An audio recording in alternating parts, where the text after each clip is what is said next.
Vamos lá. Olha só, Deus trabalha num processo, tenho falado isso para vocês. Então vamos entender o processo desse livro, porque ele traz o resultado que ele disse, aleluia. Sabe, eu estou cada vez mais convencido disso, o inferno, ele me perturba para dizer, não funciona. Eu tenho que rir de você, tu é um palhaço mesmo, rapaz. Como é que não funciona? Já 2000 anos atrás você é derrotado, rapaz, vai para o lago de enxofre, esse é o seu endereço, quer umas fotos de lá? Ele vai dizer para mim que não é aquilo que está escrito, rapaz, é o que vale, é o que está escrito. Jesus venceu dizendo para as trevas, o que está escrito é o que vale, rapaz. Então se Deus disse, está dito, gente. Tudo que Ele tem a dizer sobre você, sobre as promessas, sobre o futuro, aquilo que Ele te fala ao coração, vai valer.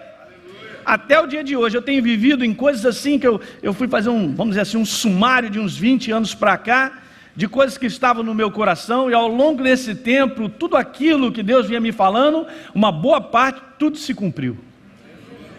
E tem outras que estão para frente, que ainda vão se cumprir. Bom, se cumpriu no passado, vai cumprir no futuro. O inferno só está aí para te perturbar. De uma certa maneira, Deus até usa ele para te aperfeiçoar. Mas é isso mesmo.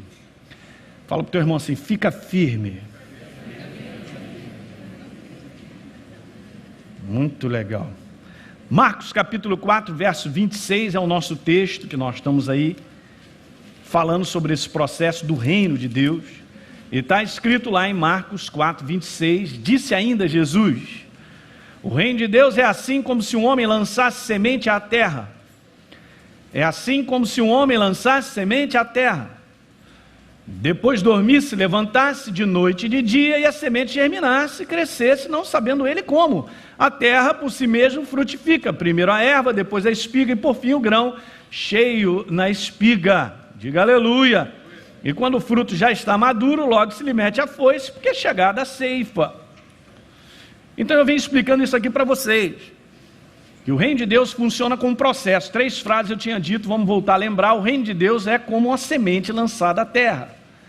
Assim como a semente precisa de um solo, assim a palavra de Deus precisa do coração do homem, porque Jesus disse, e agora você vai comigo a Lucas capítulo 8, uma das 3 passagens sobre a parábola do semeador. Quando Jesus compara a palavra à semente, ele diz que a terra é o coração do homem. Uma outra coisa que a gente tinha dito, Deus não trabalha sem o homem e o homem não produz sem Deus. Então os resultados que você quer não acontecerão se você não trabalhar via Jesus Cristo, o Rei da Glória, a sua palavra. Bem como Deus, Ele quer resultados na minha vida, ali eu quero te abençoar, mas eu só posso te abençoar via a minha palavra. Então veja só, nós temos que estar ligados nisso aqui, e assim vai funcionar. E aí, eu estava aqui falando com vocês sobre os 4 tipos diferentes de solos, que o problema não é a semente. Repita comigo, o problema não é a semente. Não, vamos dizer, o problema não é semente. Semente é a palavra, ela é verdadeira, ela é inabalável, ela é eterna e ela produz. O problema é o coração do homem. Então nós estamos falando aqui sobre os 4 tipos de solo, está lá em Lucas, capítulo 8, no verso número 12, já abriu? E nós vimos aí que essa foi a primeira, e nós falamos aqui, o primeiro solo é o coração, onde a semente, a palavra, é sempre roubada. E nós vimos que essa semente ela é roubada quando não há, através de Mateus, porque essa parábola, gente, está descrita no livro de Mateus, Lucas e Marcos. E exatamente sobre esse tipo de solo, diz lá no livro de Mateus, que a palavra, quando ela entra e não tem compreensão, quando nós não temos compreensão de verdades, ela está sempre sendo roubada. E Deus criou o teu coração e o meu para que a gente compreenda e entenda verdades. Mas isso também é um processo, numa ação direta do Espírito Santo na nossa vida. Por isso que nós temos que ter amigo do homem, aleluia, olha aí. Temos que ter um conhecimento, temos que ter um relacionamento com Ele, é teu amigo. Para que Ele fale, Ele converse contigo. Você sabe que muitas vezes o Espírito Santo, ele está assim na vida de muitos que são da igreja do Senhor. Ele é aquele professor que está escrito lá que ele nos ensina todas as coisas, não é isso? João capítulo 16 fala sobre isso, 14. Ele nos ensina, eu preciso ser ensinado. Ele precisa me mostrar. Eu não sei se alguém aqui é professor e já deu aula para criança, que você começa a falar alguma coisa, ele está olhando a barata que está lá na parede. E daqui a pouco voa uma mosca. Aí ele começa a morder a borracha, come a borracha inteira, e não está prestando atenção em nada. Você, meu filho, você está prestando atenção? Aí de repente você está começando a falar, mas peraí, ó, presta atenção, eu vou falar um negócio, sai, vai tomar uma água. Muitas vezes nós somos assim. Deus quer falar conosco e a gente está olhando a barata, comendo a borracha, pensando se o cachorro de noite tem a raçãozinha dele. Aí vai tomar água, sai. Meu filho, eu quero falar contigo. Deus quer falar e a gente não se posiciona para ouvir. Eu vou te dizer por que eu estou dizendo isso. Porque Jesus fez uma declaração na casa de Marta, Maria e Lázaro, que para mim não tem nada igual. Alguém lembra dessa passagem? Está lá Marta sentada, agitada para um lado e para o outro, e Maria sentadona lá, direta, ligada. Aí Jesus vai e diz para Marta assim, olha só, a tua irmã escolheu a melhor parte. Não, é o mais bonita que vem agora. E isso não lhe será tirado. Você tem que ter uma consciência, eu também, que essa parte de nós estarmos para ouvir de Deus é a mais importante. Porque o que você ouve de Deus muda a tua vida para sempre. Oh, diga aleluia. Pastor, eu tenho conversado com meu vizinho, ele é bom, ele vai me dar uns conselhos bons, vai te dar. Então, nós vimos lá em Jeremias 3:15, segundo solo. Primeiro foi lá em Lucas 8:12 que nós vimos. O segundo solo é esse que a gente viu lá, semana passada, falando sobre o solo rochoso. Alguém lembra aí? Que solo é esse, pastor? É justamente esse solo onde a base, ela não é firme. A raiz é pequena. Eu vou te falar em outras palavras, isso que está escrito aí, é o coração que começa a crer, escuta, começa a crer, mas não persevera em crer. Eu estou me lembrando aqui que eu falei de Marcos capítulo 5. Se você começou a crer, vai até o final. Mas pastor, pelo tempo eu estou achando que Deus não ouviu, eu acho que eu estou fora de prumo. Não, o tempo não determina isso. Vou te falar, tempo nunca será um parâmetro certo. Não, mas porque pastor, eu estava esperando essa resposta até segunda-feira, meio-dia, olha aí. Bom, isso disse você. Quem é Senhor da tua vida é Deus. Se você resolveu acreditar nele e fica com ele, o milagre vai acontecer. Eu nunca vi Deus chegar atrasado. Ele também não chega adiantado, ele chega na hora. Muito legal. Então, é esse coração aí. E outra coisa que eu tinha falado, é um coração que abandona aquilo que acredita, porque ele não suporta ser provado. No meio da maior perseguição e da luta, ele solta, ele entrega. Não faça isso, a tua vitória estava ali na esquina. Aleluia! Então Deus nunca disse, lembra que eu falei sobre isso aí? Não seríamos provados na nossa crença, gente. E eu também falei uma outra coisa, não confunda ser provado com ser derrotado, porque muitas situações nós passamos que são aparentes derrotas. Aparentes derrotas. Repita, aparentes derrotas. Mas quem vai apitar no final desse jogo é o Senhor, o Rei da Glória. Muito legal, já vi várias situações na minha vida fazerem assim. E assim acontece na sua. Então não olhe para a aparente derrota e conclua, pastor, Deus me abandonou. Essa é a conclusão que o inferno quer que você tire. Então, ser provado, como eu disse, é uma questão se nós vamos continuar crendo ou não. Eu já te falei, a faca e o queijo está na tua mão. Deus trabalha com a nossa colaboração. Se eu não sou um colaborador de ir até o final, Ele não pode trabalhar até o final na minha vida.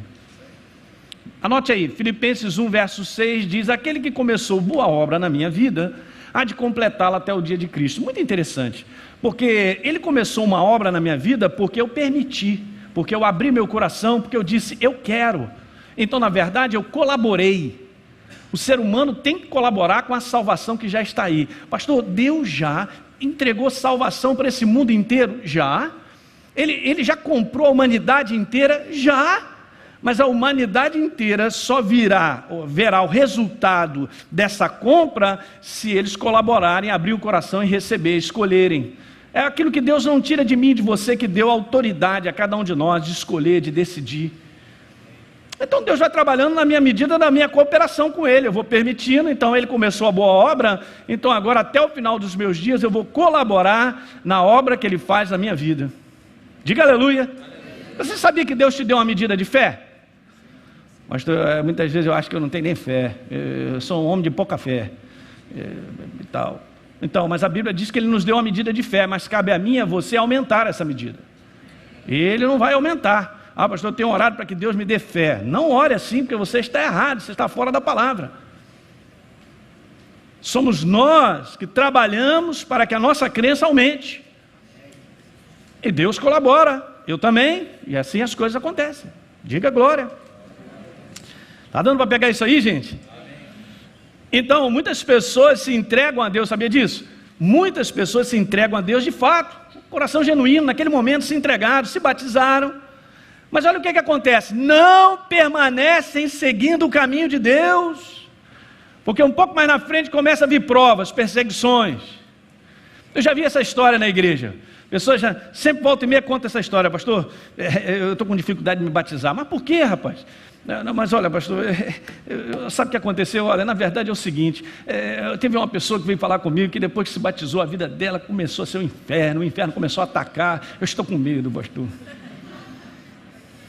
Ele é covarde mesmo.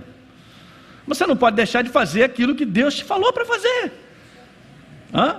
Guarda isso no teu coração, se Jesus venceu, é porque o inferno foi derrotado. E se você abraçou a vitória, então você está do lado vencedor. E tem mais do lado vencedor do que do lado derrotado. Diga aleluia.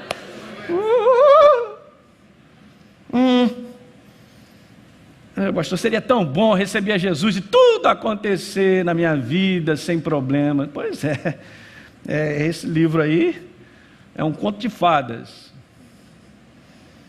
Então a vontade de desistir no final dessa história, nesse tipo de solo, supera a perseverança de continuar crendo. Não faça isso, eu não posso te ajudar. Eu não posso levar para você até o final a vitória que Deus tem preparado. Se você largar e abandonar, já era. Mas eu estou sentindo. Não importa, você pode sentir tudo, desde dor de barriga, dor de cabeça, tremedeira nas pernas, está estranho, o inferno está... Não larga o que Deus te falou. Se você desistir, Deus não pode fazer nada. Que coisa incrível, hein? Deus não pode fazer nada, pastor, mas Ele é poderoso. Ele é poderoso para aquele que trabalha na manifestação do poder dEle. Lembra que eu falei com vocês aqui, Marcos capítulo 5, da mulher que recebeu de Deus, foi curada? Jesus não fez nada, e quando Ele viu, saiu o poder de mim. Quem foi? O trabalho foi todo da mulher. Porque Deus já deliberou o seu poder, está aí, gente, o poder de Deus está aí, o que você precisa? Está aí, está liberado. Então vamos para o terceiro céu, o céu é a noite, é isso aí, domingo à noite, vou falar sobre a caminho do céu, hein? Obrigado, Senhor, me lembrou? E de manhã estamos aí, nos santos de hoje, legal. Lucas 8,14, então vamos para o terceiro solo, rapidinho. Aqui caiu entre os espinhos, a semente caiu entre os espinhos, são os que ouviram, mas no decorrer dos dias foram sufocados. Olha aí, com o quê? Os cuidados, as riquezas, os deleites da vida, e olha só, os seus frutos não chegam o quê? É isso aí, não vem resultado. Pastor, que tipo de solo é esse? Eu vou te falar, escreve aí. É o solo atraído e fascinado pelo que o mundo oferece. Não, mas agora eu sou de Jesus. Fica ligado. Como é que você pode dizer que fica de Jesus? Não, a gente era do mundo, agora fomos sendo transformados. Mas este mundo tem um apelo, gente. As coisas, o viver nesse mundo tem um apelo, um fascínio, tem uma atração muito grande, e a nossa carne se amarra nisso aí. Teu espírito é novo, você é nova criatura, mas a tua carne, ela quer voltar para a lama. Entende? A inclinação da nossa carne é para os apelos, os desejos que esse mundo provoca, o sistema desse mundo que tem, os prazeres, os deleites. Alguém tá pegando? E uma grande parte desses apelos, desse fascínio, é para fazer o errado, o contrário à palavra. Esse é o grande problema. É interessante porque Jesus ele foi tentado. Deixa eu te mostrar isso. A gente fala sobre essa palavra tentação, porque é justamente isso aí. É a tentação. O que o mundo oferece, vou botar essa frase, o que o mundo oferece é tentador.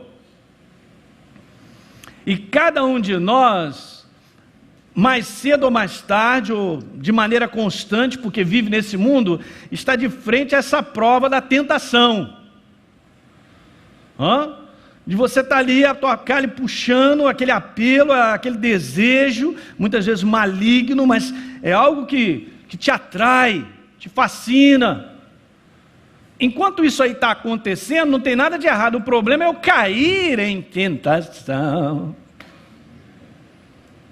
Pastor, ser tentado é pecado? Não, não está escrito aqui. Mas se eu cair em tentação já era, o pecado já rolou. Alguém está pegando? Olhando com os olhos desse tamanho, para de quê? Aí, pastor, eu pensei que eu fosse o pior cara da face da terra, porque agora eu sou de Jesus, mas fica vendo os pensamentos da minha cabeça. Muitas vezes minha carne atrai, eu tenho que me desviar o olho, eu tenho que fazer, meu Jesus, o que está acontecendo? Eu me sinto um cabra. Isso é a tua carne, você continua com ela. Quer viver sem ela? Então tem que subir. Ué, o problema é eu dar vazão àquilo tudo ali que está me puxando. Bum. Jesus fez uma declaração muito legal, né? Ele estava lá no Getsemane e a carne dele estava dizendo: garoto, você não precisa disso, vai embora para casa. Chama a carruagem, vai embora. Não, você não vai aguentar isso aí não. Sabe bem o que você vai enfrentar? Tu vai apanhar muito, rapaz, você vai ser crucificado. Olha só, teu sofrimento será insuportável. E a carne só. E Jesus ali numa angústia de alma. Quando fala angústia de alma, uma pressão do inferno na cabeça. Essa palavra alma é psique. Ele está falando sobre mente, sobre um trabalho. E Jesus chama os discípulos para orar, para ajudá-lo em oração, e os cabras dormem. Agora, recentemente, eu peguei a Paixão de Cristo para assistir, sabe? Justamente para louvar a Deus por cada sacrifício daquele, cada sofrimento. Eu falei, meu Deus, hoje eu tenho vida por causa disso aí. Foi legal, a gente chora e tal, aquele negócio, mas, Senhor, eu estou firme. Aquilo dá uma levantada na gente, muito legal. Aí ele falou lá exatamente isso, olha só: orai, vigiai, orai para que não caiam em... o espírito está pronto, mas a carne é o quê? Escreve: a carne será sempre fraca, não tem como você fortalecer. E se você fortalecer é porque ela está ganhando. Qual é a fraqueza da carne? É ela cair nos apelos e nos prazeres, nos deleites que esse mundo tem, te puxando. É uma luta constante até o final dos nossos dias. Mas eu leio com você Hebreus. Posso ler? Vamos lá, Hebreus. Muito legal. Vai anotando aí. Traz caderno para cá, hein? Você tem que meditar nessas verdades. Hebreus capítulo 2. Duas passagens maravilhosas. Diz assim a respeito do nosso Senhor. Verso 17. Por isso mesmo convinha que o nosso Senhor em todas as coisas se tornasse semelhante aos irmãos. Que legal, né? Vamos lá que eu ainda estou vendo páginas abrindo aí. Vamos lá, Hebreus 2, verso 17. Acompanha comigo, você que está assistindo aí. Por isso mesmo convinha que em todas as coisas se tornasse semelhante aos irmãos, para ser misericordioso e fiel sumo sacerdote nas coisas referentes a Deus, e para fazer propiciação pelos pecados do povo, pois naquilo que ele, o Senhor Jesus mesmo, sofreu, tendo sido, grifa, tentado, Ah, Jesus foi tentado com todas as coisas que esse mundo tem um apelo que tenta a mim, a você, foi. Mas eu não acredito que ele foi tentado na área sexual. Foi. Ele era homem, gente. Hello, somebody. Na área de finanças, qualquer coisa estranha que apelasse para a sua carne, para um apetite que ia cair em pecado e mudar toda a situação, ele foi. Está escrito aqui, ele foi. Ele é poderoso, graças a Deus, para te socorrer no momento em que você está na tentação. Olha aí. E alguém diga glória. Então vamos lá. Ah, pastor, que bom ouvir isso. Jesus está aí para me ajudar. Que ele sabe o que está acontecendo comigo. É, exatamente, ele sabe. Então vamos um pouquinho mais à frente aí, Hebreus, capítulo 4, no verso número 15. Porque não temos sumo sacerdote que não possa compadecer-se das nossas fraquezas. Antes foi ele, a carne é fraca ou não é? Ah, tá legal. Antes foi ele tentado em todas as coisas à nossa semelhança, mas sem pecado. Ele não caiu em tentação. Ou seja, ele não foi lá e executou aquilo pelo qual estava sendo tentado. Então, eu e você, acheguemo-nos, portanto, confiadamente junto ao trono da graça, a fim de recebermos misericórdia e acharmos graça para socorro em ocasião oportuna. Diga aleluia. Isso aqui é para te provar que no meio de uma tentação, de algo que pode prejudicar a minha vida, ou para sempre, ou vir a quebrar a minha vida, está ali um socorro bem presente que você precisa e eu também. Deus não vai me deixar na mão. Há um socorro. Olha que legal essa aqui, 1 Coríntios, então 10, verso 13. Há tudo na palavra. E alguém diga aleluia. Você tem que ser um apaixonado da palavra, rapaz. É daí que vem a tua vitória. Então vamos lá, 1 Coríntios 10, verso 13. Diz lá assim: não vos sobreveio tentação que não fosse humana, Elinho, mas Deus é fiel, e Ele não permitirá que você seja tentado além da vossa força. Pelo contrário, juntamente com a tentação, Ele vai prover livramento, de sorte que você pode resistir. Diga glória. Eu digo para você que a tentação pode ser definida como um apetite, gente, um desejo aguçado, algo mesmo quase irresistível. Se o que o mundo, olha só, se aquilo que o mundo oferece não fosse tentador, nós não teríamos problema nenhum com a nossa carne. Mas é. Veja que coisa interessante, porque desde o início da queda do homem, Deus começou a olhar o coração do homem, começou a ver, opa, peraí, cara, tu tem que tomar cuidado com isso aí, porque isso vai arrasar você. Então, Gênesis capítulo 4, no verso 7, anota aí, eu só vou contar essa história para você entender. Aí você vê que Caim já estava meio irado com Abel, seu irmão, os filhos de Adão e Eva. E aí ele devia estar pensando uma opção de coisa. E ele começa a pensar uma opção de coisa, aquilo começa a dominar, e a vontade de fazer aquilo que está dominando é grande. E Deus já tinha olhado e já percebeu: olha, rapaz, esse cara está para fazer bobagem. Isso é na minha tradução, está aqui. Aí Deus chega para ele e fala uma coisa para ele muito interessante. Ele diz assim: olha, o Caim, presta atenção, o seu desejo, nesse contexto, é um desejo maligno. O seu desejo será contra ti, mas eu vou te falar, a você cumpre dominar, a você cumpre governar isso aí, cara. Na verdade, eu e você somos governadores da nossa tentação, dos nossos apelos. Eu vou ter que lidar com isso, você também. E nós temos que controlar, senão, beleléu. Alguém está pegando? Amém. Você vê, desde o passado já estava isso. Veja que coisa interessante, em Lucas capítulo 4, Jesus passa por algo interessante. Lucas 4, verso 5. Na tentação do deserto, pelo menos é assim que a sociedade bíblica põe lá em cima, né? Escreve, né? Diz lá para Jesus: o inferno veio perturbando Jesus e tal, e levando, ele mostrou no momento todos os reinos do mundo, sabe? E aí, ó, toda a glória do mundo. E o diabo chegou para ele: olha aí, presta atenção, hein? Eu vou te dar toda esta autoridade, essa glória desses reinos, porque olha só, ela me foi entregue, e eu dou a quem eu quiser. Mas olha, eu só entrego a você se você prostrado me adorar. Na verdade, o diabo pega e tenta trazer um fascínio para a carne de Jesus sobre tudo aquilo ali. Mas olha, isso aí tudo será teu se você prostrado me adorar. Veja a ligação do fascínio das coisas desse mundo com a adoração direta ao inferno, gente. Já tinha parado para pensar nisso? Que quando eu sou fascinado, eu sou entregue às coisas desse mundo, na verdade há uma adoração ao inferno? Mas por que você está falando sobre isso? Eu estou falando sobre isso, segura, vamos a 1 João 2.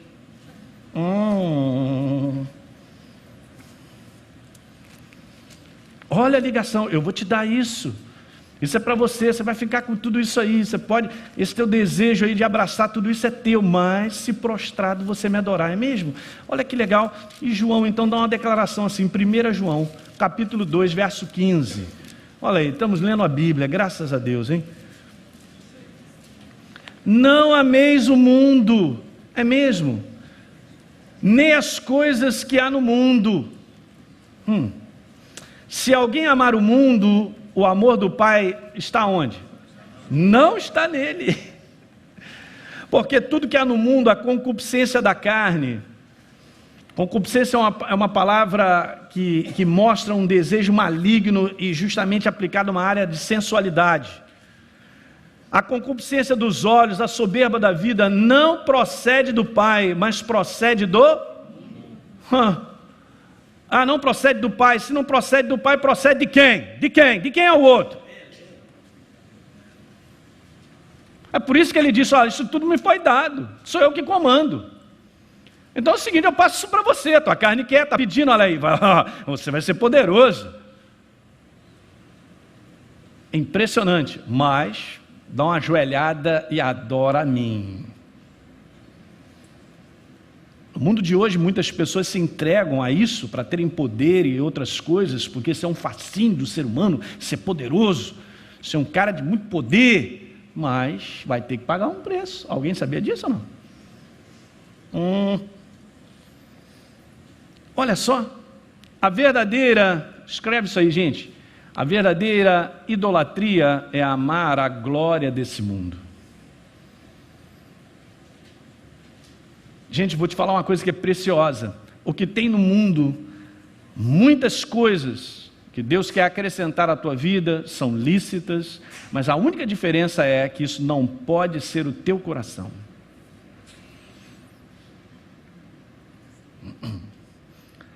As coisas boas que nós temos aqui nesse mundo são para que o homem usufrua com sabedoria, porque o coração dele pertence a Deus. Eu adoro a Deus. Se eu tiver que perder isso, não estou nem aí, porque eu sirvo a Deus. Isso aqui não agarra o meu coração, eu tenho, maravilha, mas isso não é a minha vida. Diga aleluia, porque muitos crentes estão agarrados a coisas, e mal sabem que estão tendo um comportamento idólatra. Não, pastor, mas eu não adoro imagem não, mas adora o netinho, o cachorro, aquilo que tem, algo que tem físico.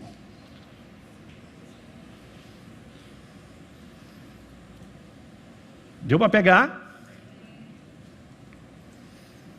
Veja que coisa interessante, eu leio uma outra tradução para vocês. Nós lemos 1 João capítulo 2, deixa eu ler uma outra tradução, diz assim: deixem de amar este mundo mal e tudo que ele oferece, pois quando vocês amam essas coisas, mostram realmente que não amam a Deus.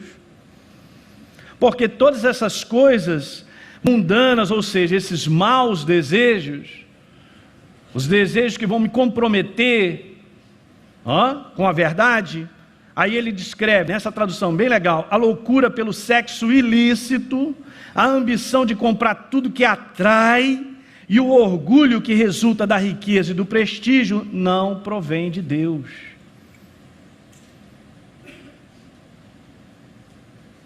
Eu quero terminar lendo essa passagem com você, 2 Timóteo 4,10.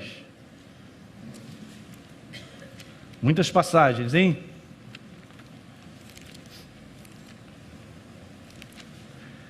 Segundo Timóteo capítulo 10, tinha um colaborador de Paulo que foi citado em 2 cartas. Paulo cita esse cara como um representante dele. E Paulo não andava com qualquer um, não. Então, se fazia parte do time do Paulo, era bom, o cara era bom, certo? Então, há uma passagem aqui legal, porque no final da sua vida, quando Paulo escreve, ele já estava praticamente aí, nos anos, ou no tempo final da sua vida, ele escreve para Timóteo, e ele dá essa declaração no verso número 10, a respeito desse homem, que foi um colaborador durante muitos anos. E se você estudar um pouquinho, você vai ver que pelo menos uns 10 anos ele andou com Paulo, pelo menos. Pelo tempo da carta que ele escreveu, as outras duas cartas, se não me falha a memória, uma é Filemão, outra é Colossenses. Pelo tempo agora que Paulo está dando essa declaração, aconteceu alguma coisa no coração desse homem. Bom, então ele era do Senhor Jesus, trabalhava com Paulo, era uma pessoa de respeito, era uma pessoa de integridade, era uma pessoa que Paulo confiava. E agora ele faz essa declaração a respeito desse rapaz que tem um nome chamado Demas, parecido com Demo, né? Eu acho que esse foi o problema. O nome era muito parecido com Demo. Ele devia ter trocado o nome dele. Porque Demas começou tão bem, estava indo tão bem, ficou no meio do caminho. Gente, o que eu quero falar para vocês é o seguinte: a nossa jornada ela é longa. Eu quero saber se você vai estar aqui daqui a 10 anos. De repente Deus te leva para um outro lugar, você vai servir a Deus numa outra igreja, você vai servir a Deus de repente numa outra cidade. Eu quero saber se você vai estar com aqueles olhinhos de Jesus. É isso que me interessa. Porque o que interessa a Deus é olhar para a sua igreja e falar: meu Deus, a minha igreja está lá, eu protejo, eu guardo, eu estou no coração deles, eu tenho dado os meus profetas para falarem, tem lá a sabedoria da palavra, tem tudo, eu já dei tudo para eles continuarem firmes, porque eu ainda não posso abraçá-los ainda tem um elevador que se ele entrar vai descer, ele tem que entrar pela porta do elevador certa. É isso.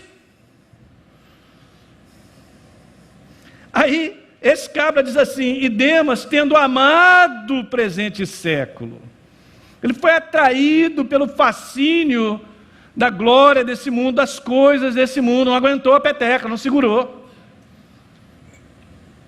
E diz aqui que ele abandonou. Um abraço, tchau. Pegou a porta do elevador errado, não sei nem onde está agora.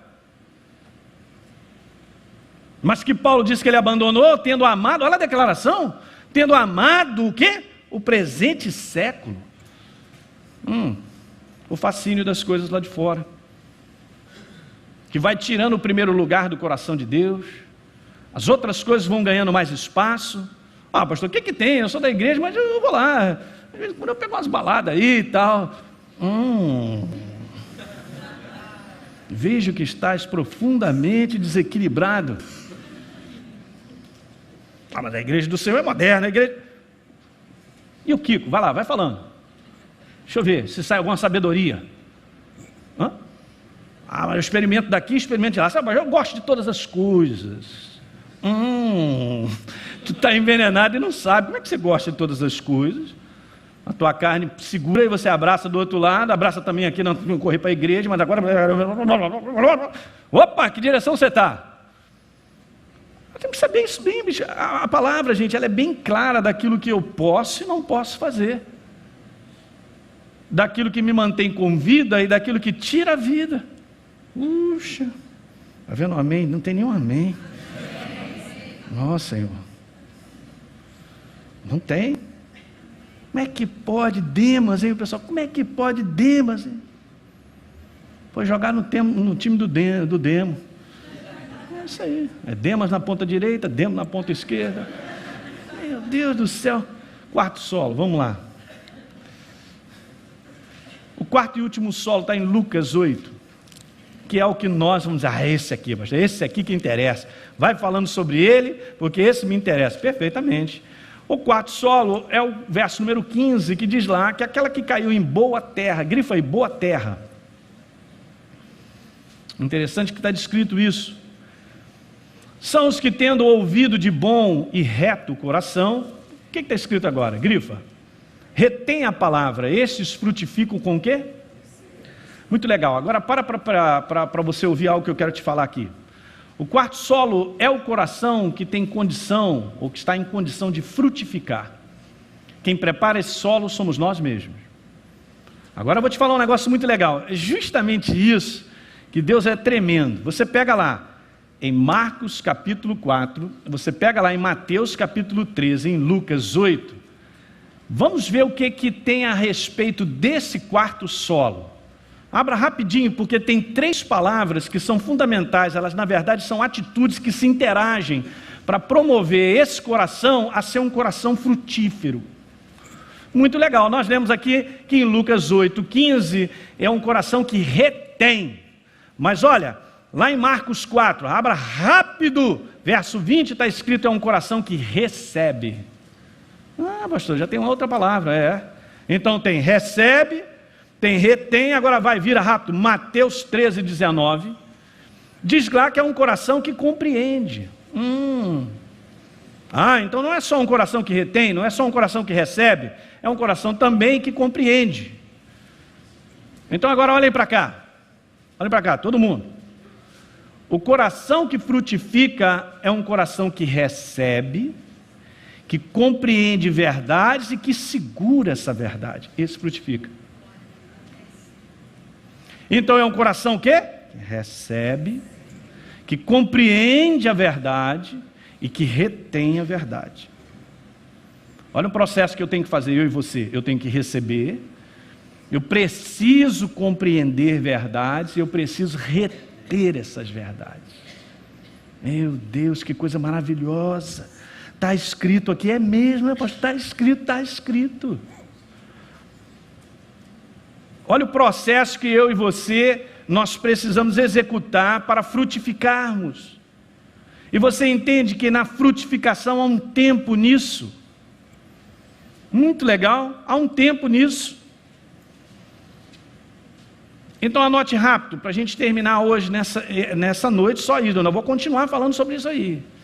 Receber é ter uma atitude de coração aberto. Mas por que o senhor está falando isso? Porque tem muita gente que não valoriza mais a palavra, que não abre o coração para o que essa palavra tem a dizer, porque geralmente o que esse livro tem a dizer fala de correção, fala de ajuste, de exortação. Na verdade, esse é o livro que aprimora a nossa vida. E se o teu coração e o meu não estiver aberto para isso, você já está fechando. Está dando para pegar? Preste bem atenção, gente. Tem muitas pessoas que têm dificuldade com esse livro, não são apaixonados por esse livro, não valorizam esse livro, porque esse livro fala a mim. Esse livro não está só me dizendo assim, Elinho, fica tranquilo, que não vai te faltar isso, nem aquilo outro, não, isso eu sei. Mas esse livro também fala, Elinho, você precisa melhorar isso.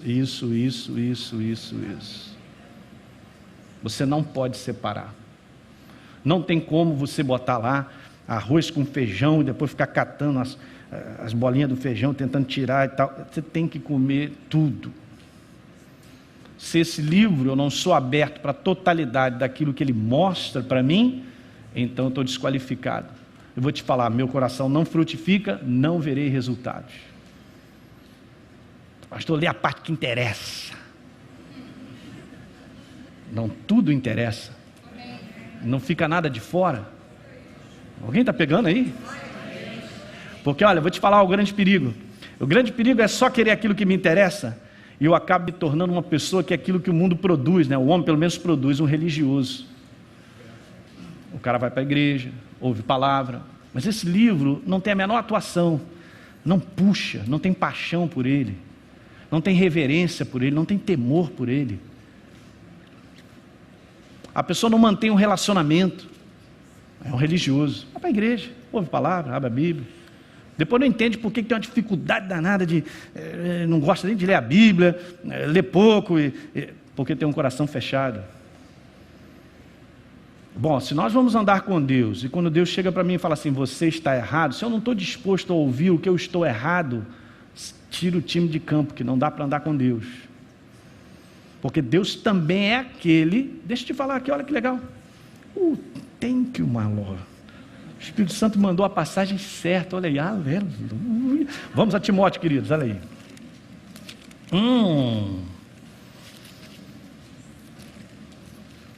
Olha, 2 Timóteo, capítulo 3, Elinho, preste atenção.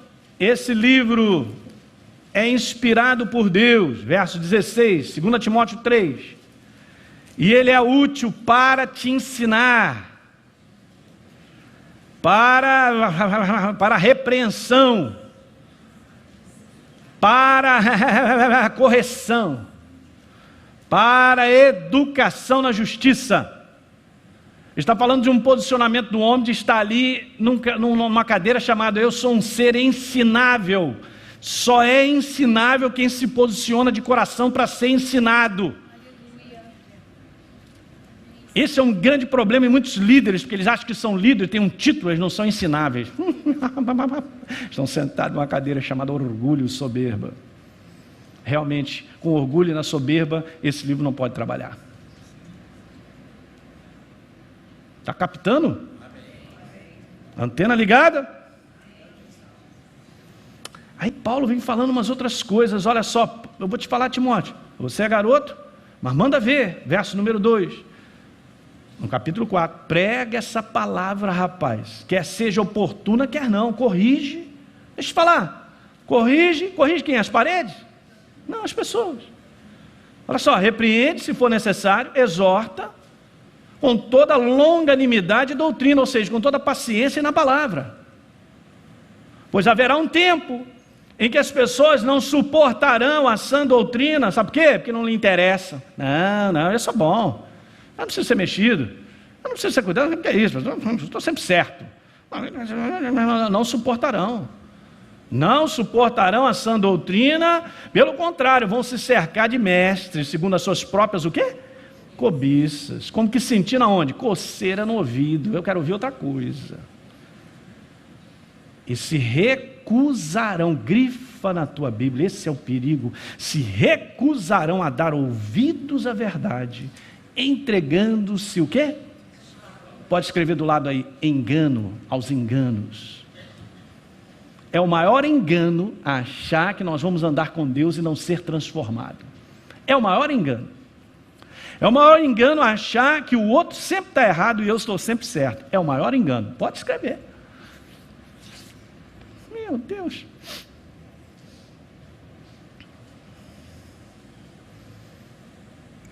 Eu digo para você, ter um coração aberto exige de mim, de você, essa posição. De receber aquilo que eu preciso ouvir do Espírito Santo e aquilo que Deus quer falar comigo para a correção. Senão nós não seremos aperfeiçoados. Alguém está pegando?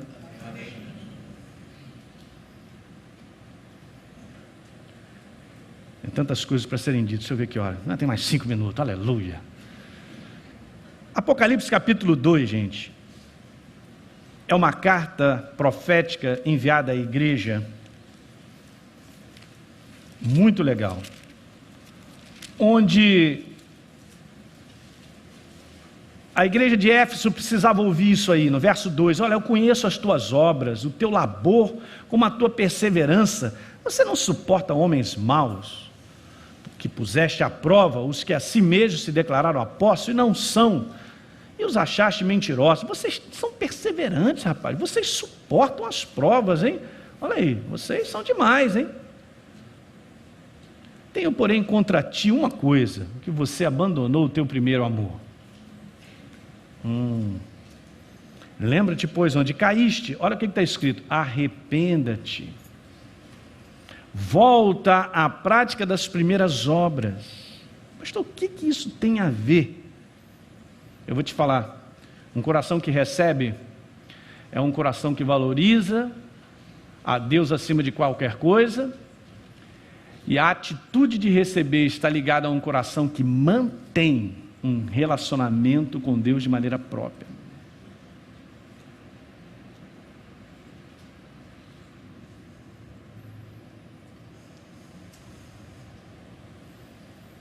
Senão,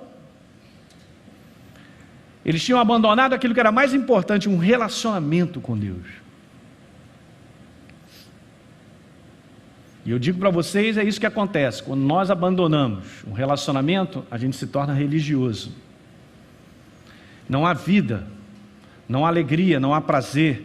A minha sensibilidade que eu tinha, não tenho mais. Eu vou te falar, quando você tem um relacionamento com Deus, de maneira própria, você tem uma sensibilidade para perceber muitas coisas. E se nós perdemos essa sensibilidade, esse é o caos. O que faz de mim e de você sermos diferentes num mundo desse, é um mundo que não existe mais sensibilidade de nada. Mas nós somos nós temos a sensibilidade em alta e nos mantemos para ser misericordiosos, compassivos, benignos. Alguém está pegando? Ah, pastor, mas isso aí é um coração então que frutifica? Eu vou contar um negócio, é difícil, hein? Não, esse é o coração que você verá Deus trabalhar de maneira própria. Coração que recebe. Diga aleluia. Então, uma outra coisa, andar em amor, mantenha o coração protegido do orgulho e da soberba. Esse é o inimigo sempre constante do ser humano. É o espírito de Satanás. Porque quando isso aí domina, a pessoa não percebe mais. Ela começa a gelar a sua sensibilidade. A crosta começa a agarrar. A pessoa dominada por isso aí, ela não tem um coração aberto. Ela não se abre para a verdade. Vou mandar mais um aí para a gente terminar isso aí. Um coração que não mantém o primeiro amor tem dificuldade de ser corrigido e disciplinado. Olha só. Quem é ele para falar comigo? Ah, eu sei mais e tal. Tem muita gente na igreja, gente, que é mais importante que o... Não, eu sei mais. Meu pastor vai falar que eu já sei.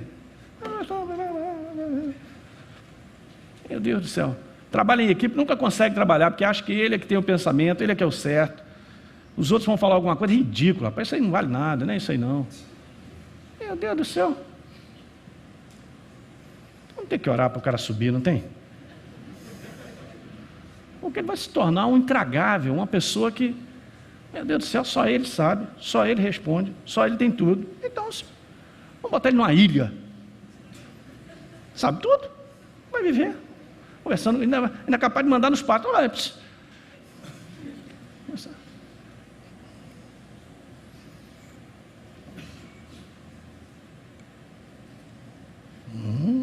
vou terminar hoje, posso terminar? Vamos rapidinho. Então, o coração que recebe é isso aí. Agora, uma outra coisa que eu já falei contigo, esse coração precisa também ter entendimento. E aí eu falei para você com a ação do Espírito Santo no teu coração. Seja amigo, em um relacionamento com Ele, seja batizado no Espírito Santo. Ore em línguas, que aumenta a nossa sensibilidade. Pelo menos aqui no nosso trabalho, nesse ministério, você tem toda a oportunidade de ter tudo isso aí. De você crescer. Daqui a um ano você falar, pastor, eu sou outra pessoa, graças a Deus.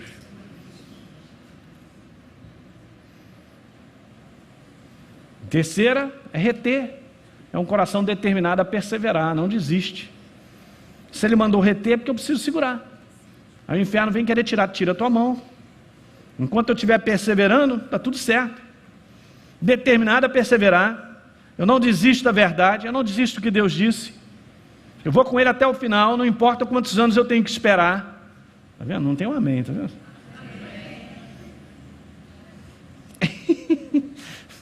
É um coração que entende, a última frase, é um coração que entende que fé e paciência trabalham juntos. Não existe crença sem paciência. Anota para você ler em casa, dever de casa, vai lá, Romanos capítulo 4, do verso 17 ao verso 21. Leia em casa Hebreus capítulo 6, vou repetir, Romanos 4, verso 17 ao verso 21. Hebreus capítulo 6, do verso 11 ao verso 15. É uma confiança contínua, diga aleluia. Anota aí Hebreus 10, verso 35 e 36. Então eu digo para você, o coração que frutifica é o coração que não mede esforços para receber, ele é aberto. É o coração que busca entendimento de maneira constante. E é o coração que não abre mão, que retém a palavra. Vou com ela até o final, pastor. Então digo para você que você tem um solo que vai frutificar. Aí você vai aprender a ver, meu Deus, pastor, quer saber uma coisa? Eu posso enfrentar, eu tenho visto a manifestação do poder de Deus na minha vida. Amém, é isso aí.